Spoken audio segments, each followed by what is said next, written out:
You are standing in a city where the summer sun hits 104 degrees, where the desert stretches in every direction, and yet inside the houses the air feels cool enough to need a blanket at night. No electricity, no machine humming in the window, no monthly bill. That city is real. It has kept its people cool for more than 1,000 years using nothing but the shape of a building and the movement of air. And the method that does it was once so ordinary that no one thought to write it down. I promise you this. By the end, I will show you a documented trick from a garden built in 1747 that you can copy tonight in your own home with things you already own. And it works whether you live in a desert or not. I did not believe any of this at first. I want to tell you that plainly, because I was the most stubborn skeptic you could imagine.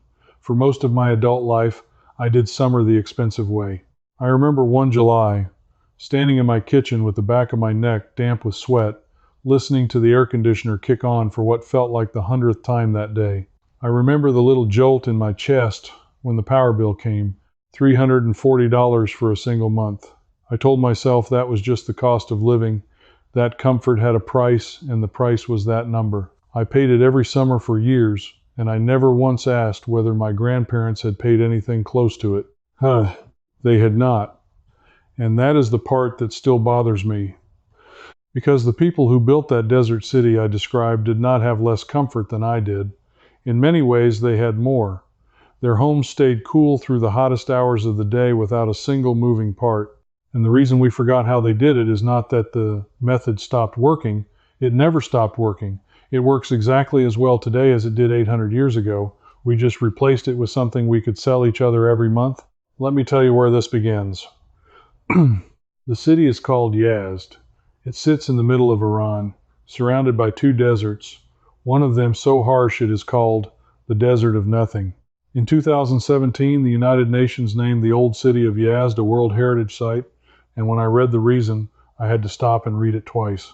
They protected it because it shows how human beings can live in a place that should be unlivable, using only earth, water, and the wind. If you fly over Yazd, you see something strange rising off almost every rooftop. Tall towers, square or rectangular, sticking up above the houses like chimneys that got the wrong instructions, except they are not chimneys. A chimney pushes hot smoke out. These towers pull cool air in. The people of Yazd call them badgers, which means, quite simply, wind catchers. And that plain name hides one of the most elegant pieces of engineering the human race has ever produced. Here is how a wind catcher works, and I want you to picture it, because once you see it, you cannot unsee it. The tower rises high above the roof, and its top is open on one or more sides. When even the faintest breeze passes over the city, the open face of the tower catches it and funnels it straight down a tall internal shaft into the living rooms below. The house has been drinking the wind, but that is only half of the trick. On the still, breezeless days, when the air does not move at all, the tower still works.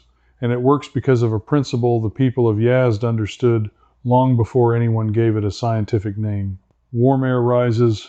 Inside a closed house on a hot day, the air near the ceiling heats up and wants to escape. The wind catcher gives it a chimney to escape through.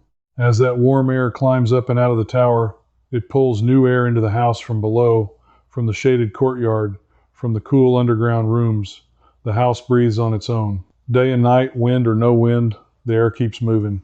And moving air, as anyone who has ever sat in front of a fan knows, feels far cooler than still air even when the temperature is exactly the same. I tested a small version of this idea in my own home before I ever understood the history, and I remember the moment the draft moved across my arms, and I thought, that cannot be all it is. But it was. That was the moment my skepticism cracked. Now let me add the piece that turns a clever tower into something close to magic, because catching the wind and moving the air is one thing, cooling that air is another. And this is where the story stops being simple and where I have to tell you the part I resented most. For years, the reason I did not know any of this, the reason you probably did not either, was not an accident. Somewhere in the last century, comfort stopped being something you built into a house and became something you bought as a product. The wind catcher costs nothing to run. It cannot be metered. It cannot bill you every 30 days. There is no company on earth that gets rich when you cool your home with a hole in the wall and the shape of the sky. The machine in your window, on the other hand, is a perfect little customer generator. It needs power, it needs coolant, it needs repairs, it needs replacement. It ties you to a bill for as long as you own the house. I am not telling you air conditioning is evil. On the hottest, most dangerous days, it saves lives, and I will never pretend otherwise. What I am telling you is that we were handed one solution and quietly allowed to forget there had ever been another. The old way was not inferior, it was simply unprofitable. And a method that no one can sell is a method that slowly disappears from the conversation, not because it failed, but because no one had a reason to keep reminding you it existed. The wind catcher moves air, but to make that air cold, they connected the tower to water. Deep beneath the desert, the people of Persia had dug tunnels, gently sloping underground channels that carried water for miles from the mountains to the city. These tunnels are called qanats, and some of them are astonishing. The qanat of Zarch, which feeds Yazd, is thought to be around 3,000 years old and runs for roughly 45 miles underground. Think about that. 3,000 years, dug by hand, still carrying water. Now here is the connection that made me sit back in my chair. In many Yazd homes, the wind catcher does not simply pull air down into the house. It pulls that air down across the surface of underground water or over a channel fed by the qanat deep in the cool basement of the home. As the dry desert air passes over the water, two things happen at once. The air is already cooled by the earth around it, because a few feet underground, the temperature stays steady and mild no matter how brutal the sun is above. And then the water evaporates into that dry air, and evaporation, as we are about to see, is one of the most powerful cooling forces in the natural world. By the time that air rises up into the living room, it has been chilled by the earth and chilled again by the water, and it flows through the house like a cool river you cannot see. Families in Yazd have basement rooms called sardabs, cool rooms, where they retreated in the worst heat of the afternoon. Not a machine in sight. Just wind, water, earth, and a builder who understood how they work together. But understanding how it works and being able to use it yourself are two very different things, and I know exactly what you are thinking because I thought it too. You are thinking that this is wonderful for a Persian courtyard house with a 3,000-year-old tunnel under the floor and completely useless for you. Hold on to that thought because I am going to prove it wrong, and I am going to do it with the single most important word in this entire story, evaporation. Here is the science, and it is worth knowing because it is the engine underneath everything. When water changes from a liquid into a vapor, it has to absorb energy to do it. It pulls that energy, that heat, out of the air and out of any surface it touches. This is exactly why you feel cold when you step out of a swimming pool on a breezy day, even in summer. The water on your skin is evaporating, and to evaporate it is stealing the heat right off your body. It is not your imagination. It is physics, and it is relentless, and it is free. The drier the air, the harder this works. In a humid place, the air is already full of water and cannot absorb much more, so evaporative cooling is weaker. But in a dry climate, and in a great many homes on an ordinary hot afternoon, the air is thirsty for moisture, and evaporation can drop the temperature of moving air by a shocking amount. Engineers who have studied traditional wind catchers connected to water have measured incoming air cooled by 15, even 20 degrees compared to the blazing air outside. No compressor, no refrigerant, just water turning to vapor and taking the heat with it. The ancient Egyptians knew this. There are records and paintings suggesting that wealthy households would hang wet reed mats or damp cloths across their doorways and windows so that the hot desert wind had to pass through the wet fibers before it entered the room. The wind arrived hot and dry. It left cool and soft. They were running an air conditioner made of a wet blanket and a breeze, thousands of years before anyone plugged anything into a wall. And this is the moment I want to speak directly to you, because I suspect there is a quiet voice in the back of your mind that has already decided this section is not for you. Maybe you are older, and you are thinking your building days are behind you. Maybe you rent, and you cannot go knocking holes in the wall for a wind catcher. Maybe you are simply tired, and the idea of one more project feels like too much. I built this next part specifically for you, because you do not need a tower. You do not need a tunnel. You do not need to buy a single thing, and you can do it tonight. Here is the method, and I want you to actually try it, not just nod along. Wait until the evening when the outside air begins to cool, even a little. Find the two windows in your home that are farthest apart, ideally on opposite sides, so that air can travel in a straight line between them. Open both. You have just created a path for a cross breeze, the same principle the wind catcher uses, letting the house breathe from one side to the other. Now take an ordinary bed sheet or a large bath towel, soak it in cold water, wring it out so it is damp and not dripping, and hang it across the window where the breeze comes in. A curtain rod, a chair, a length of string, anything will hold it. That realization changed how I looked at almost everything in my house. If you want to go deeper into exactly how these forgotten systems work and how to bring them into your own life step by step, I put everything together in a series of digital books called First Wins, Deep Leverage, and the Full System. They walk you through the practical side of all of this.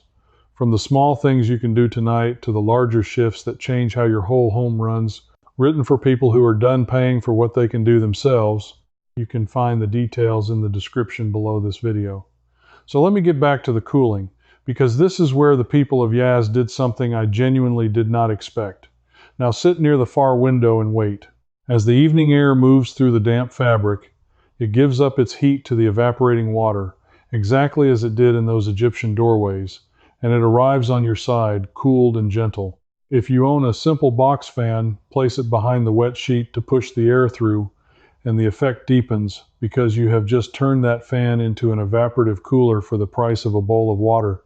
People who try this for the first time are often stunned because they have paid for cooling their whole lives, and here it is happening in their living room for nothing.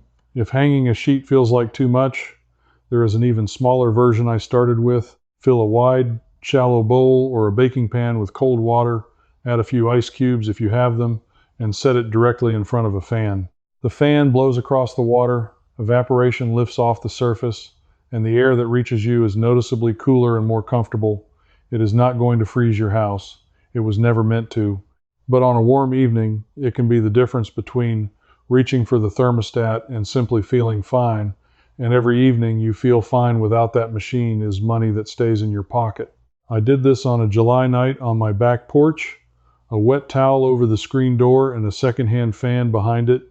And I remember my wife walking out, stopping, and saying, "Why is it cooler out here than inside?" That was the night I stopped thinking of this as a history lesson and started thinking of it as my actual life. Now, therefore, if catching and cooling the air was the whole story, that would already be enough to change your summers. But the people of Yazd did something with the same ideas that I still find hard to believe, and when you hear it, you will understand why I saved it for last. They made ice in the desert, in a place that bakes at over 100 degrees without any machine at all. They built structures called yakchals, which means ice pits, and some of these have been standing for well over 2,000 years. From the outside, a yakchal looks like an enormous mud dome, a great pointed cone of clay rising out of the sand, and beneath it a deep pit dug down into the cool earth. In the winter, the people would channel water into shallow basins on the shaded north side of thick walls, or simply let the cold desert night do its work, because deserts that roast by day can drop below freezing at night. The water froze in thin sheets. They broke the ice, carried it down into the pit beneath the dome, packed it tight, and insulated it with straw. And then, through the murderous heat of summer, that ice remained. The thick mud walls, sometimes several feet at the base, blocked the heat. The tall dome shape vented rising warm air out through an opening at the very top, the same chimney principle as the wind catcher, keeping the space beneath cool. And here is the detail that ties the whole story into one knot. Many yakchals were built alongside wind catchers and qanats, so the moving air and the underground water worked together to keep the pit cold enough to preserve ice straight through until the following autumn. They served chilled drinks and a frozen treat in the middle of the desert summer, centuries before electricity, and the descendant of that treat is still eaten in Iran today. I remember reading the temperature figures on this for the first time and simply not accepting them. going back to check the sources, because it sounded like a tall tale. But the ruins are still there. You can see photographs of these great domes standing in the sand right now. They are not a legend, they are architecture, and they were once as common and unremarkable as a refrigerator is in your kitchen today. That is what stays with me. Not that it was extraordinary, but that it was ordinary, and we let something ordinary and free become something we forgot was ever possible. So who let it fade? That is the question that kept me up, and the honest answer is uncomfortable. No single person buried this knowledge. It slipped away in the trade we all made without realizing we were making it. When cheap electricity and the window unit arrived, they offered something the wind catcher could not. They offered not having to think. You did not need to understand the wind, or which windows to open, or when to hang the wet cloth, or how your house breathed. You pushed a button and paid a bill. And little by little, the knowledge that had passed from parent to child at the kitchen table for 1,000 years simply stopped being passed down because it no longer seemed necessary. A generation grew up who had never opened a house to the evening the right way, and then they had children who did not even know there was a right way. The method did not die because it failed. It died because we outsourced it, and we have been renting our comfort back ever since. But here is where I get to keep my promise to you and give you the piece I found buried in the history, the one thing I want you to carry out of this and use. I told you at the beginning about a garden built in 1747. In Yazd there stands the Daulatabad Garden, and rising from it is the tallest traditional wind catcher in the world, a tower stretching over 33 meters into the sky, built in the 1740s for a Persian ruler. For nearly 300 years it has cooled the pavilion beneath it, and when researchers studied exactly how the old builders made it work so well, they uncovered a detail that most modern imitations leave out, and it is the detail I want to hand you. It was never just the tower, it was the pairing. The great wind catcher pulled air down, but it pulled that air across a small pool of water set directly in its path inside the building. And beside that pool, the room opened toward a shaded, planted courtyard on the north side, out of the sun. The genius was not one clever object, it was the arrangement. Cool shaded source of air on one side, water in the middle for evaporation, a tall vent pulling the warm air up and out on the other side. Air was forced to travel from the coolest, dampest, most shaded place, across water, through the living space, and out the top. The builders understood that you do not cool a room by fighting the heat. You cool it by giving the air a journey, from cool to cooler to out. And that is a principle you can lay directly over your own home tonight. No tower required. And this is the finale I promised. Do not just open windows at random. Give your air a journey. Find the coolest, most shaded side of your home, usually the north side or wherever the sun never directly hits in the afternoon. That is your source, your courtyard. Open the lowest window on that cool shaded side because cool air sinks and gathers low. That is where your house should drink. Then open the highest window or opening on the opposite, warmer side of the house, upstairs if you have it, because that is where the hot air has climbed and wants to escape. You have just built the wind catcher's path through your own rooms. Cool air enters low from the shade, travels across your living space, and warm air pours out high on the far side, and the whole house begins to breathe in one direction instead of sitting in a stale, hot pool. Now place your evaporation in the middle of that path. The damp sheet, the shallow pan of water, the fan blowing across it, set where the moving air will cross it on its way through. You have recreated, in your ordinary home, with your ordinary windows, the exact three-part arrangement that has cooled the Daulatabad pavilion since the 1740s. Cool shaded intake, low, water in the middle, high warm air exit on the far side. This is the secret that the tallest wind catcher on earth was quietly teaching for 3 centuries, and almost no one thought to write it down as instructions for a normal house, because the people who knew it never imagined a world that would forget. I have run this arrangement on the worst nights of summer, and the difference between a house with random open windows and a house given a deliberate path is not subtle. One sits heavy and still. The other moves and cools and feels alive. The old builders were not decorating. Every choice, the height of the tower, the placement of the pool, the shaded courtyard, was a working part of a machine with no moving parts powered entirely by the difference between hot and cool, and the endless willingness of water to become vapor and carry heat away. There is one family detail from Yazd that I think about often. In the old city, the knowledge of how to build and run these systems was handed down through generations of master builders, men who knew by feel exactly how tall a tower needed to be for a given house, which way to face its openings for the local winds, how deep to set the water. It was not written in a manual, it lived in people, and when the modern machine arrived, that living knowledge came within a single generation of vanishing completely. It survives today largely because a handful of people refused to let it go, because the old city was protected, because researchers went back and measured what the masters had known by instinct. The chain almost broke. It held by a thread, and now, sitting where you are holding the end of that thread too. That is what I want you to feel. Not that you learned a neat fact about a faraway city, but that something practical and free, something that belonged to ordinary families for 1,000 years, was quietly taken out of your hands and sold back to you with a meter attached, and tonight you are taking a piece of it back. You are the kind of person who has always suspected that the simplest answer was hiding somewhere behind the expensive one. You trust your own common sense more than a sales pitch, and that instinct has been right far more often than the world gives it credit for. This is one more proof that you were right to keep asking. So let me ask you something specific, and I genuinely want your answer. When you try the wet sheet across the window tonight, or the shallow pan of water in front of the fan, come back and tell me what happened. Did the air actually feel cooler on the far side of the room? Did anyone in your house walk in and ask why it felt different? Leave a comment and tell me, because this audience needs to hear from real people in real homes, not just from me. And your one comment might be the thing that convinces someone else to stop paying for what they can make for free. Do not just think it, write it down below. And if you are the kind of person who wants to recover more of what our grandparents knew and quietly stop teaching, come with us. This is a place for people reclaiming the simple, sturdy, free methods that were traded away for monthly bills, one forgotten skill at a time. Subscribe and stand with us, because the next thing I am going to show you is how those same desert families kept food cold and fresh for weeks in the height of summer, using a pair of clay pots and a handful of wet sand with no ice and no electricity. And once you see how it works, you will never look at your refrigerator the same way again.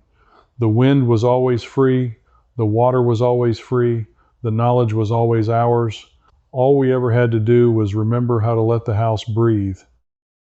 This video showed you the idea, but inside the Practical Wisdom Circle, I walk you through the full wind catcher method, room by room, picking up right where we stopped. And if something puzzles you, you can ask me directly. A real person answers, me, myself, never a machine. You won't be doing this alone. Just point your phone's camera at the code on the screen. And you can cancel anytime. One click.